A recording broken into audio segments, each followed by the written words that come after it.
Hello, Hello. How are you, Catherine? I'm fine. How are you, Arthie? Brilliant, thank you. So I'm excited to have a Zoom with you, and I'm really grateful to have a lovely conversation with you. And would you like to introduce yourself, Arthie? Oh, absolutely. Thank you so much for this. It's absolutely stunning and a pleasure to be with you. I'm Dr. Arthie Moore-Robberts. I'm in South Africa at the moment. I've been here for all of my life. I've been an entrepreneur since I was 19. I have three international companies. One is a leadership institute, and the other one specializing in diversity and inclusion.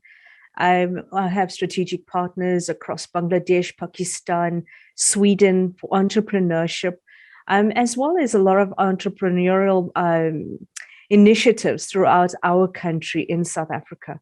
So one of the things that I absolutely love doing is interacting with people at top leadership levels and learning about how we can strategically realign the behaviors of companies. So that's what I do for fun. That's amazing. That's amazing. Thanks to doing the Zoom with me here, the conversation.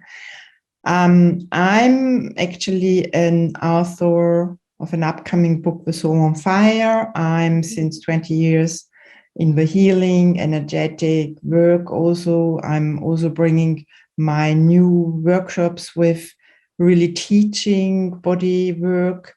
And I'm also just opening up my praxis with the children for children's, which is amazing because you were saying about diversity and integrity, if I understood right.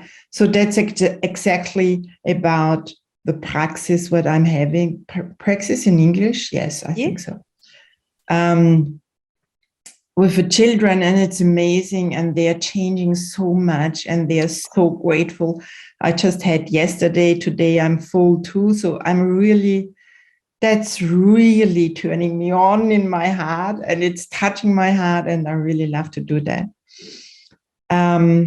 Yes, so we were saying that we want to speak a bit about living a legacy. So I'm going to ask you just right away, what is for you a legacy? It's a beautiful question about living a legacy versus leaving a legacy. I've just found that in my life, most people that I interacted with were just really old by the time they realized that they were coming towards the end of their lives, and they were looking to find out what impact they'd had in their lives. And I used to listen to people and they sounded sad about it. And when you go to funerals and things like that, people always talk about how kind the person was, how loving they were, or, we wish they would never left. And then I thought, so what does legacy really mean? And for me, it meant the impact that we have on the lives of the people around us. And it wasn't, and I thought more, and the more I thought about it, the more I realized it wasn't meant to be something where we leave our names on a building. It was more important with how we touched somebody's life, how we helped them in their darkest moments, for them to realize that they were either worth it, or that they deserved better, or they could get out of the depression they were in, to move out of anxiety, to uplift and empower themselves and to grow. And I just felt that, legacy for me means for me personally to be stepping up continuously for myself every single day, so that I can transform my behavior and my habits and my belief systems, so that I can add more value to every person I interact with, whether it is in the things that I write, in the books that I write, in the articles that I write, or in my speaking engagements, even if it's just a phone call with a stranger, It's the way that I leave them feeling as if they've had the most incredible moment, but that trigger for them makes them feel like they need to do this for somebody else. So the pay it forward mentality. It's how can I help somebody else today so that they can help other people too. And then living a legacy right now is strongly built on the foundation of kindness. Kindness for self. And that's going to give a lot of more people opportunity to share that kindness with other people. Yeah, that's really lovely.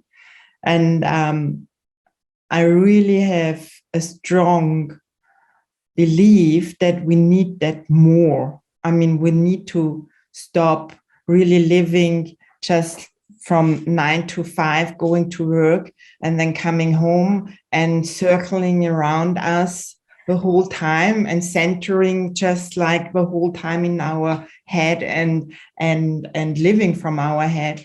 I really appreciate when there are more and more people waking up and seeing actually that there are possibilities to live from the heart and take choices from the heart, and not just also in the speaker and coaches and all that. I'm really living my life in that. I'm not just having a workshop where I'm kind, but my whole body is just, when something is happening, if I'm in a market waiting in line to pay and there's a kid who is just running tears, I just look at it and give him a smile, and then sometimes they smile back again and it's done.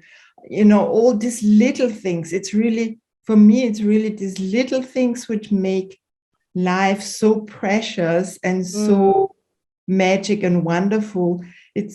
You don't need to be a healer or energy worker or a coach. You just can be coming from your heart and with your empathy, which I believe we all have it.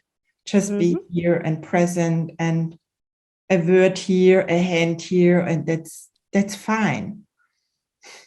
So yeah, I love how you speak about the magic. yes. I think we've lost that. Yes. And if we're living in the moment, that legacy that we're talking about in terms of impact, it's bringing out that magic from somebody else because we feel that we've got it within us. And you're talking about spirit. Yeah. And you know, what's beautiful about that is as you're talking, I'm thinking, yes, you're right. You don't have to be an energy worker, yet you have the ability to raise your energy continuously through your own happiness. And we have been guilt tripped into believing that you should not be happy all the time. Yeah. And that if you're too happy, there's something wrong, because people are so used to the negative stuff. Yes. They're so used to reading negative news, watching things that's happening in the world that's negative, that they've forgotten that there's beauty all around us. And that's what I love about nature, is that what you see is what you get. There's no nuances. There's nothing that's preventing nature from just being. It's either blossoming and blooming or it is dying, but there's always a reawakening. But there's no sadness there. No. We as human beings have taken it upon ourselves to always continuously look at, if everything's going right, what's wrong? There's got to be something wrong. And I'm thinking, no, why can't you just be happy? And in that moment, and what you said, it's raising your energy so that that enlightenment takes you to another level. Yes. And that level is, as you smile at a child, they're connecting with that innocence. That's the magic. I love that. That's why your book, Soul on Fire, makes so much sense. Yes. Right? Yes. Okay. Yeah. It's also, it's raising your energy in every moment is really something which is also a book for, to really raise your energy in every moment, to have more ease, joy and glory in your life too, with just practical tools. And there are also like videos, little videos, which you could can have and have a look to. So it's not just a book, it's really, you have also little classes to go with. And it's all about raising your energy and yeah, living from your heart. Because what I found out when I was just like in my youngest time, I was really just like everyone else, like a robot, and doing my things like everyone else. I was so unhappy. I was more depressed and wanting to leave this world, also with my marriage. And I was nearly dying with all that. So out of that, I raised like a phoenix into something else. And this is what I'm giving back and inspiring people to live a different life, to live their legacy. And because with so little things, you can just really raise also other people. Absolutely. So out of adversity comes beauty and brilliance. But do you realize that, soul on fire, if you think about it, and you just spoke about the phoenix rising, right? The phoenix was the bird first. So it had to go through all of this stuff and then go to ashes and rebuild. But then that talks about resilience and love. And it talks about self-care. And I think that, right now, a lot of people need it more than ever.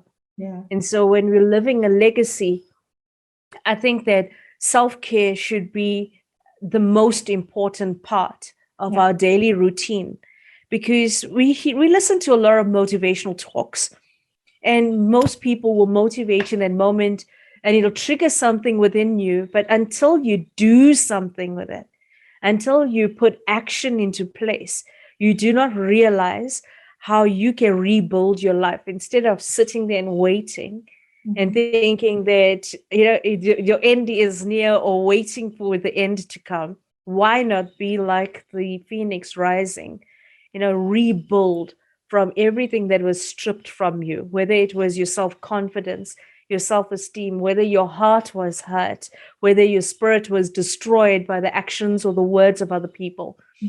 I always say to people that I interact with, don't take away the value of the words of other people, because it's a reflection of them, not you.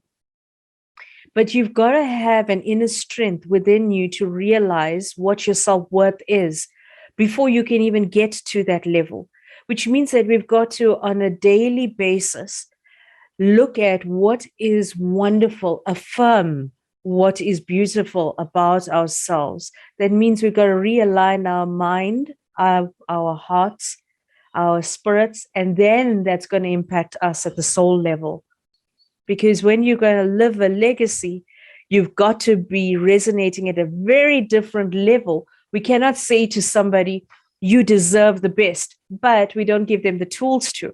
And if Soul on Fire has got the videos and you've got the workbook and things to do, I would encourage people to say, read the book, but implement what is being taught, because that's going to have a holistic impact on your life. And when you were talking to me about your book, I watched how your whole spirit lit up, because you're talking about relationships, you're talking about leadership, you're talking about health, wellness, you're talking about nutrition, your diet, your exercise. So your body, the physical being, deserves to be nurtured as much as the mental and the spiritual side, the upliftment of your whole system, so that everything's resonating at the level of, this is me, I am here, I'm centered, I'm happy, I'm fulfilled. And yes, there's going to be some bad days, but that's brilliant too, because you embrace it with gratitude. You say, thank you for the lesson. What triggered me and why? Sit in reflection and then work out, where did that come from, and then heal that. Because I think that a lot of people go through life where their behavior is showcased in the unhealed parts. That's why they're triggered. And with your Soul on Fire, as a book. I mean, it's going to say to you, come on, you know what? I'm not going to tell you in a motivational speech that there's light within you. I'm going to say to you, your soul is on fire and it is burning and looking for you to step up every single day. Yes. And you've got the how to. Now do it. Just do it. Right? Yes. That's how you live your legacy. Yes. Yes. Yeah. We get so caught up with our awareness, with everything what we are aware of, also with thoughts, feelings, and emotions and bodies of other people. And we always think that that's us. What we are sensing or seeing or feeling is always us. But sometimes I would even say 98% it's not us, it's just our amazing, strong awareness. And also in the book, there are so many tools how to clear your awareness. And how you say it's so beautiful with the bad days. It really depends how you look at it, which points of view you have. And sometimes it's not even your point of view, it's what you bought in from your parents or from a teacher or from someone else. And if you just ask yourself if this I pose like interesting points of views are really yours, and your body gets like this stiff, and it might not be yours, so you just send it back. And if there is something really to have a look underneath what triggered you, then it's always a gift, because you always create to raise your energy. Your energy is always also creating with your source, with your spirit, to really raise your energy and to come back into your own energy, which is always beautiful. Absolutely. And it's also very nourishing. It's very nourishing to be in your. I know that before I got all this awareness and insights, I was living like always looking to get something from the outside. Like I'm going to do something for someone else, and then I could get something. Because we are brought up with lots of lack, actually, in childhood. Lack of being seen, being heard. I mean, that's just already, or even money in the family, or fun, or whatever, or happiness, or having an allowance to be totally creative, or even just an allowance to be truly you. So all that makes that we start doing like everyone else, like going into a world and trying to get and get and get and take and take and take. But as you say before in the beginning with paying forward, that's actually where you're going to start really be touched and nourished and nourishing yourself and having fun with yourself in just giving, being you and giving what you have, because you are the gift. Absolutely. And I love that you're talking about nourishing, because we always say we need to nourish our soul. We never say nourish the heart. Yeah. We say we nourish the soul. Yeah. But in order to do that, you got to feed it. Yes. You got to feed it beautiful, amazing, incredible, intelligent stuff, right? Because the soul is so resilient. The soul is something that you cannot quantify it. It's a part of your being. However, when you meet people and they say it's your energy that resonated with me, it's actually more than that. You're making a soul connection. And that is where your intuitive side comes in. Because if you are resonating at such a different level, your energy speaks volumes about who you attract, and it pushes away the people that don't deserve to be in your space. And that is a beautiful balance. When you're talking about the lack from childhood and growing up and our experiences and all the things we were taught, those are unconscious biases. But we have the ability to realign our own thinking by becoming aware. Once we become conscious of all of the things that is within our unconscious biases, we then use our reticular activating system, right? Mm-hmm. So you remove the negative thoughts because you look at the trigger, you reflect on it, and then you work out, where did that come from? And when you do that, now that you've heightened your awareness, you think deeply into it. So that's where it started. What do I want to do differently now? Which means that I've got full responsibility Mm-hmm.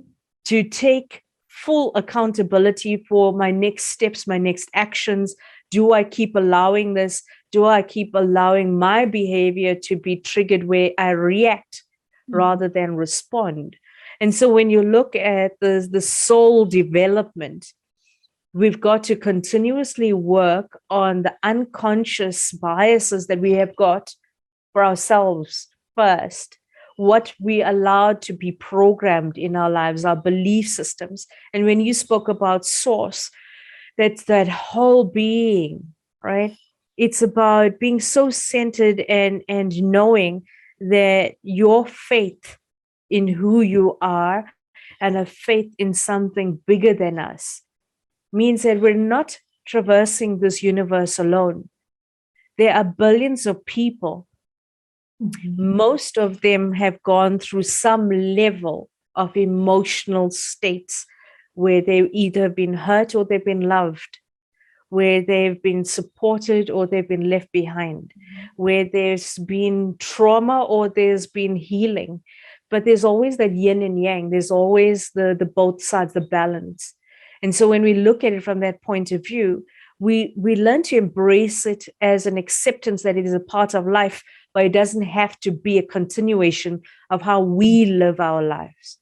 Now we're making choices that make sense for us. And when you're looking at your soul on fire, it's saying, let's burn the things we don't deserve and choose the things we do. But in order to do that, we need to trust our own intuition. And that intuition is going to be guided by our understanding of self. It's going to be guided by our understanding of what we did not appreciate, and now we know what we do, which means that when our energy changes, we then only attract the right people into our sphere of influence, and we do not apologize for who we want to let go of in our lives, who we do not want to have speaking into us words that bring us down. So we become more decisive. And so when you live a legacy, you're saying that I know what I want and what I deserve, but I also know how to help you to grow so that you can have thoughts of your own, you can make decisions of your own, but then it's intentional decisions. So we are intentionally influencing others by guiding our own belief systems to resonate at that level. So that's what people are attracted to then.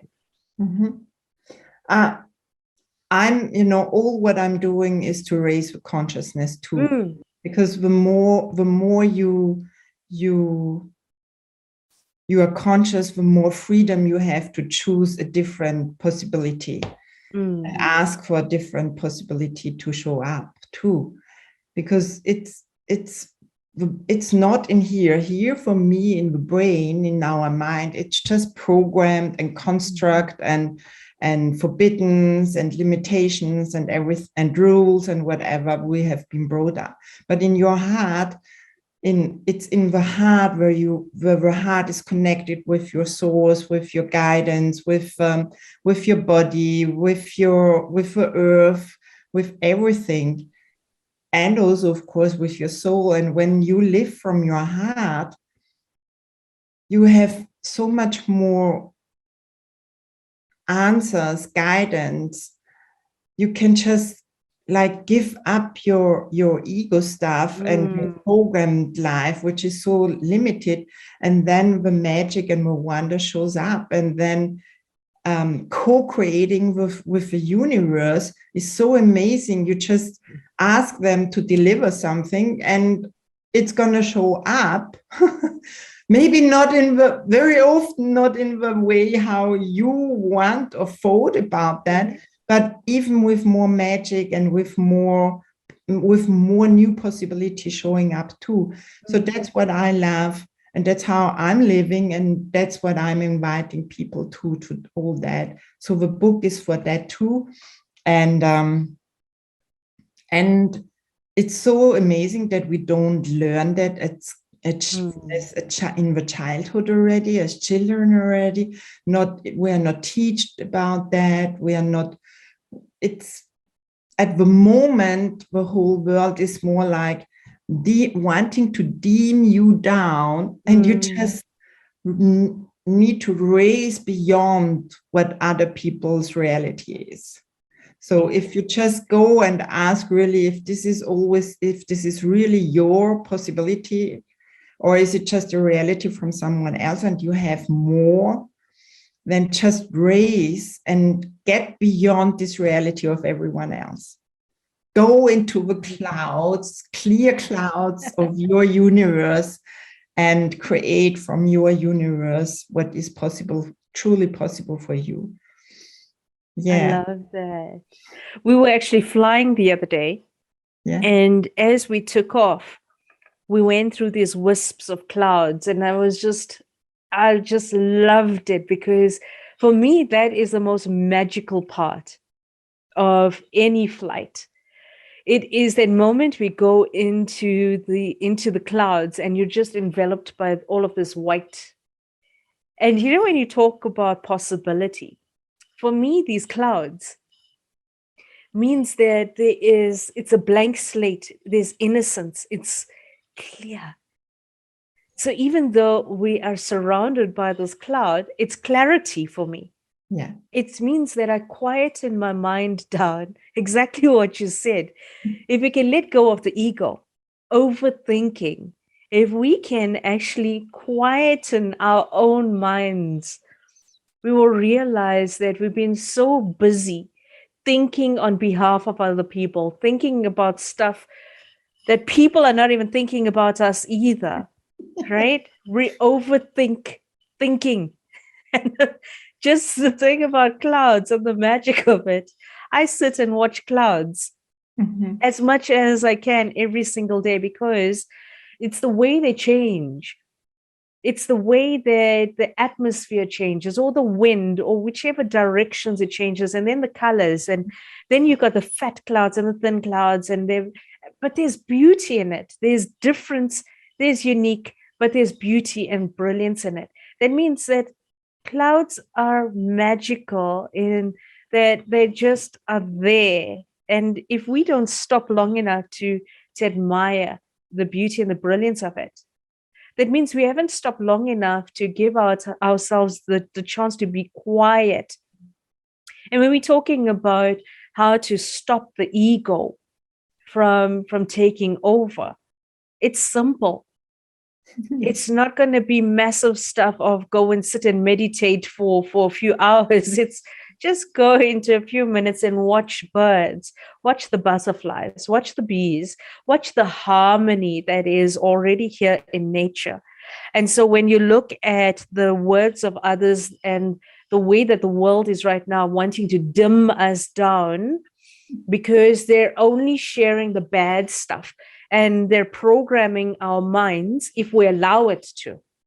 Here's the thing. We allow ourselves to be programmed, which means that if we start off at that point of responsibility, we have got the choice to stop allowing it.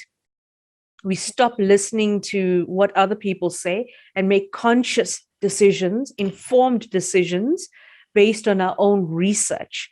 And you don't always have to listen to everybody. I always say question everything. Just because somebody said that this is what's happening, question everything, because there's many sides to a story. It's not just two sides. It's not black and white. It is not right and wrong. There's many sides to this. So there's many sides to why it's right, and there's many sides to why it's wrong. And there's many sides why you don't have to sit on the fence waiting to see what happens. If you look at all the sides, even in conversation, you question everything. And so when you look at living a legacy, I talk about, when I say question everything, What have we allowed to be programmed in our mindsets from the ideas and ideologies that were taught to us? Because if you look at the simplicity of the glass ceiling effect, most people, specifically women, have bought into it. They bought into the saying of the glass ceiling effect because people wrote about it, they advertised it, they wrote books about it, and they keep talking about this glass ceiling where women are limited in business, salaried business, to be specific. Mm-hmm. And my thinking is, if money is flowing with abundance, and you have an abundance mentality, right? If money is flowing so freely in this world, and if you believe in that, you will attract that. But if you bought into the words of the glass ceiling effect, you will use that to limit your ability to step up, find your voice, speak your truth, encourage others, and also step into your own power. So I always say to people, when you question something, change the perspective of what that person had when they started with it and create the perspective that works for you. So for me personally, the glass ceiling is see-through, it is transparent, and it can be broken, which means it is talking directly to our mindsets. What within your own mindset needs to be broken that you've allowed to limit yourself in your own life? You see, people don't put you down. You allow them to. People don't limit your possibility. You're allowing that. People don't make you a doormat. You allow that. And for that, many people find that difficult to hear. But it's important because we do not realize the impact that if we're going to live a legacy, what do we need to stop allowing and realize that no to others using us is a yes to our souls. It's a yes to our well-being. It is a yes to our self-care. It means that you now choose to heal within you what has been preventing you from seeing you are worth it, that you deserve to be loved, honored, valued, and respected as a human being. And that's the simplicity of it. Yeah. Yes. So true. So true and so sad, wonderful. For me, if you want that people are different with you, you just need to be the difference already with yourself. So if you start valuing yourself also in action, because just telling yourself I'm fine and I'm happy and I'm beautiful and all that the body needs actions on that. If you tell yourself I'm loving myself, it's just like telling a kid I'm loving you, and then at the next time when the kid wants something, you are turning your back and making something more important than listening. So that's are all like kind of actions where we really need to bring it in action. So it's really like a perceiving with all the cells that what we are telling ourselves is really a possibility for us. And I also laughed very much with the ceiling, because the ceiling doesn't exist. No, it really doesn't exist. It's just if you take on the perspective of other people, and you just ask if this is really real, if this is really your truth for yourself, that there is a ceiling. And if your body is just like, again, I'm working a lot with the body, because with the body you have so much, the body has so much wisdom and so much also already in the future wisdom. So what our mind don't have. So when you ask your body if that's true for you, it gets either expanded and lighter, or which is a yes. And if it's stiff and contracted, then it's a no. So just asking, because life is so easy, so light. If we don't have it, it's because we're doing something out of our mind. So if you just come back and breathe into your heart, I love that also where you were saying go with the nature, watching the bees and all that, but you can also just breathe into your heart, have a hand on your heart, get your pulse again, feeling and come into the moment and back into your heart. Then with that, you have so much more possibilities to create bigger than what you have now. And that's what I'm encouraging everyone. Because life is not what everyone else is kind of living here. There is so much more magic and wonders here, which wants to show up and show it to us, so we believe again more to that also. We have that in us. We are magic. I mean, just coming to Earth, just the birth, you birthing into this world is already so magical and so. I mean, it's unbelievable. It's a big wonder. It is. I actually say to people a very simple saying: remember in life that you too are a miracle. Yeah.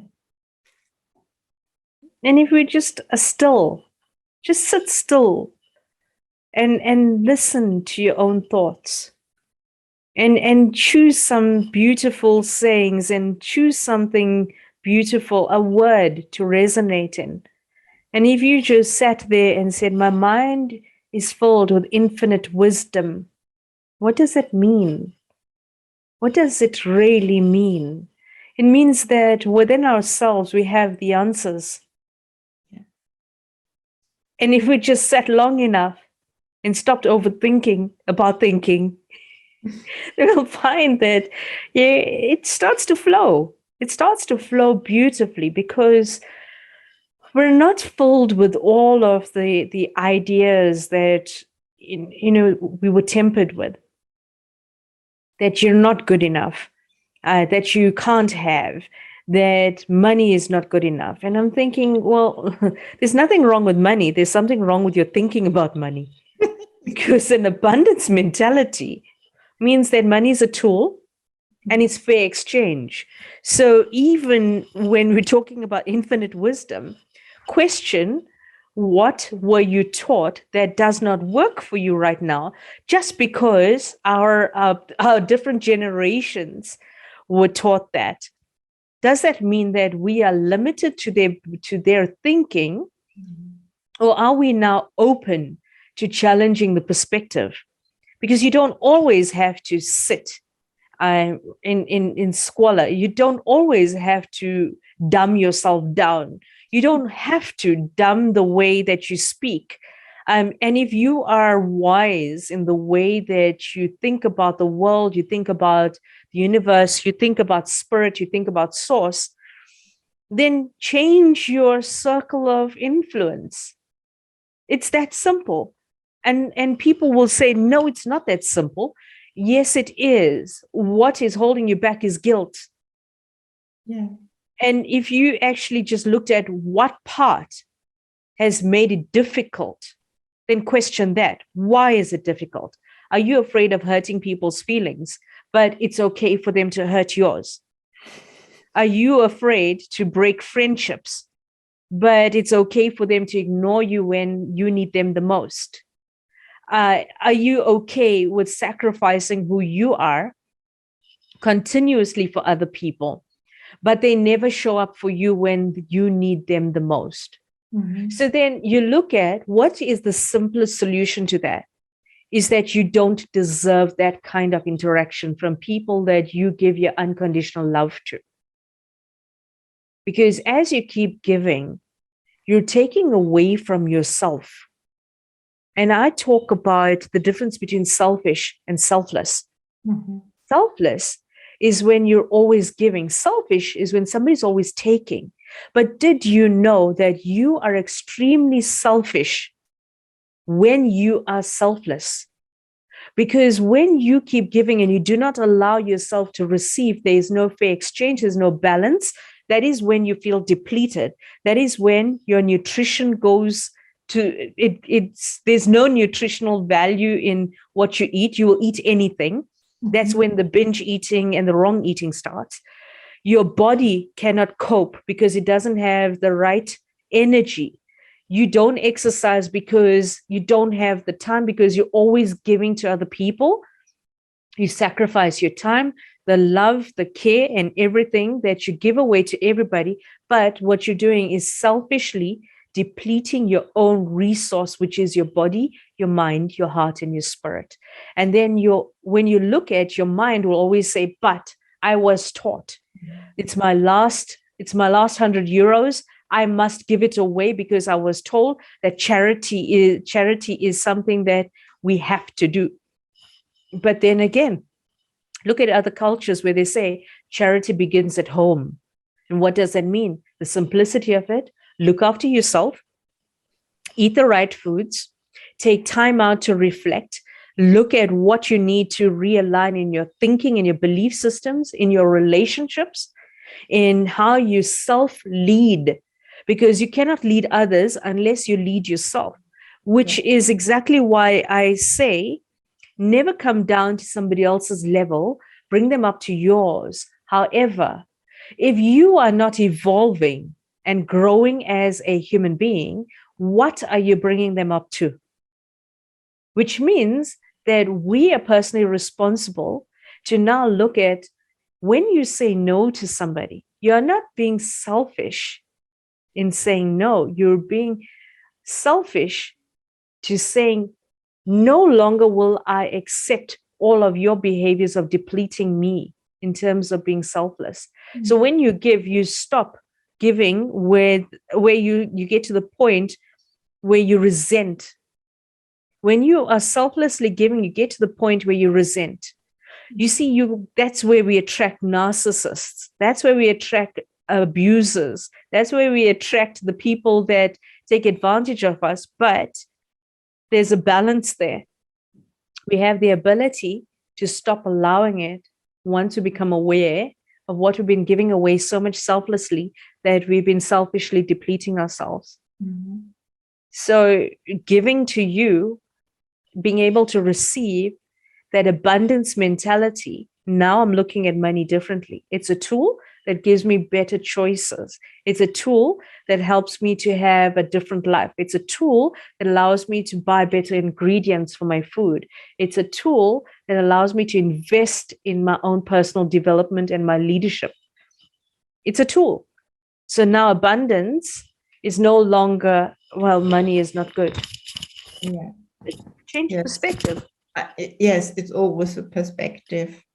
And what I see with all my clients and with working international, it doesn't matter which culture, but we all have somehow a difficulty to receive, to really truly receive, to receive ourselves, our energy, to receive our insights, our awareness, to whatever our life, business requires. So even with money is here in abundance, and if it's not flowing into you without even needing to work, just because you are here and you can have it and create it, then it's because there is a difficulty with receiving. And I think it has something to do with when we are children, when we, in our childhood, we receive so much and we don't have words to it, or we don't get really what we are receiving here. So the body gets very easily overwhelmed, and then we cut it off. Also because other bodies are showing us that you don't need to be aware of everything, don't have everything open and receive everything. It's not going to be good for you. That's what we get when we are children. And what if we start changing all that in allowing that our kids have possibilities? What if we start having all the awareness, because there is always insights and there are always gifts in that. And start to receive more of your gorgeousness and brilliancy and your gifts which your energy and your tremendous wisdom have already. You are already that. So just gain it back, demand it. Exactly. I love that. Demand it. Me too. Yeah. So I really enjoyed that conversation, Arthie. And do you have a quote? I do. Yeah. I have a few, actually. Yeah. But the one that I use with the diversity training, I always say to people, at the level of respect, all people are equal. Mm-hmm. Which means that being able to love and care and honor for people begins with us realizing that every person has got a story that is untold, that is untouched, that's untapped. And we have got the ability to entice it out of them by using compassion and thoughtfulness and kindness and allowing our words to flow with grace and thoughtfulness every single day until that person steps into their own greatness. Mm-hmm. And it begins with respect. Great. Thank you very much. I have a quote which I love, and everyone knows that. Everyone who knows me knows that. It's like as many stars in the night skies, as many possibilities are for each situation. So there is not just black and white. There are so many possibilities. And even if you can't think it, you just ask the universe to show you.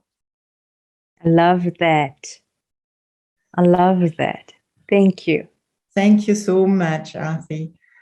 I really appreciate that you came and we did that conversation. It was so insightful, so much. Thank you. Thank you for having me. Yeah, thank you very much.